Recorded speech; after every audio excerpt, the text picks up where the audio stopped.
Alright, so about a year ago now, I stumbled upon Asmongold playing Miside.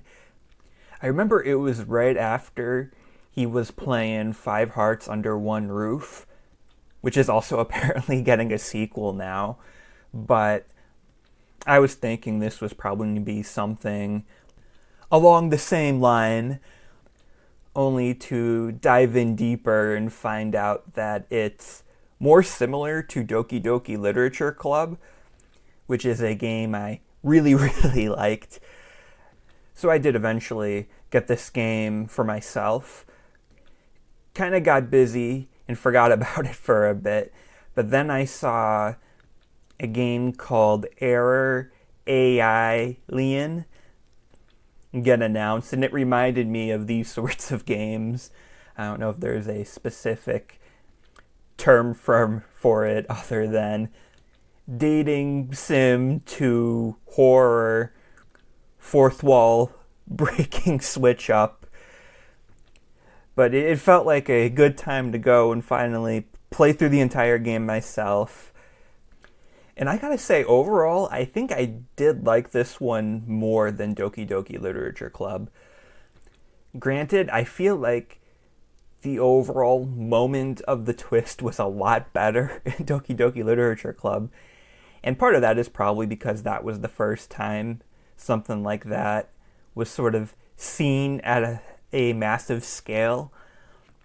But even still, I felt like it really just all hit at once with Doki Doki Literature Club, as opposed to here, where there's subtle hints and cues even early on that, something you weren't sure exactly what, but something wasn't quite what it seemed, you know?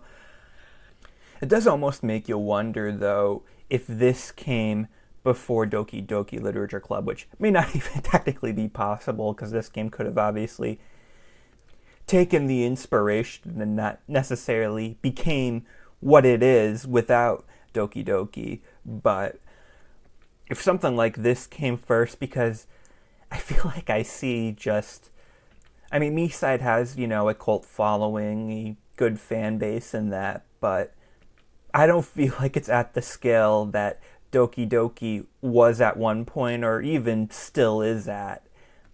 And I don't know, I'm just curious if you switched the roles, if how the results would have went, I guess. Overall, though, the core gameplay loop here, I guess, is this what you would call a walking simulator? I didn't know that was an actual thing. I thought people were just memeing on Death Stranding. But I guess it's supposed to be, a primarily first person game with really minimal to no combat focused on puzzles. That's at least my understanding of walking simulators. And that's, like I said, the core loop here. The thing is, though, I feel like it takes cues from Yakuza almost, where you got all of these really, detailed, well put together side games. Some part of the core experience, a bit more than there is in Yakuza, but some that are completely, avoidable. That, I don't know, they're all fun, they keep things fresh, they're all, a decent quality for what they are, well put together. Like, I can imagine just about all of them being the first level or two in a greater game. And I don't know, they're a lot better than they have any right being. And that was one of the most fun parts about this game. It's something that I feel like you can only experience first once, if that makes any sense. That you almost wish you can experience everything for the first time again, because it was just, I don't know, just not knowing what to expect, but to have the confidence that it was going to be good throughout the entire game is just something special. And I don't know, the level of detail with the world in that too, like even just on the main menu when you go to exit and then it's like trying to run away from your cursor and that. Just, a lot of fun things, put a smile on my face. the overall, story and world definitely kept me entertained and curious throughout my whole playtime. The only thing that I'll say was maybe a little more rough around the edges is some of the, particularly the cartridge collectibles.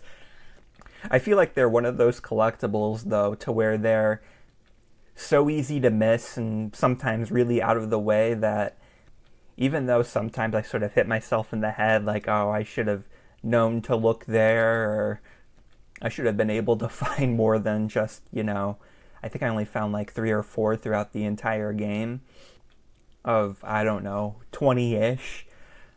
I didn't necessarily feel as though it was unreasonable for me to miss them, or unreasonable for me to later pull up a guide and go back and get all of them, since they let you just sort of load at the beginning of whatever chapter.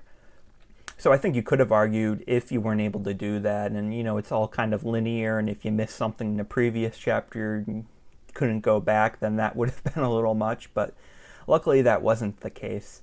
As I'm looking at the gameplay in the background, this is me going for the secret ending, although I guess you probably kind of know what it is just from playing through the game, or at least the general direction it's gonna go and what sort of triggers it. But so yeah, this is like my second or third time playing through this section, so me embarrassing myself there by not remembering where the pencil was, and I think I did that again too in this whole early section.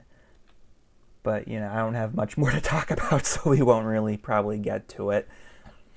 But yeah, I very high recommend. Definitely liked its gameplay loop a bit more than Doki Doki. I do think Doki Doki was a little longer, but not by much.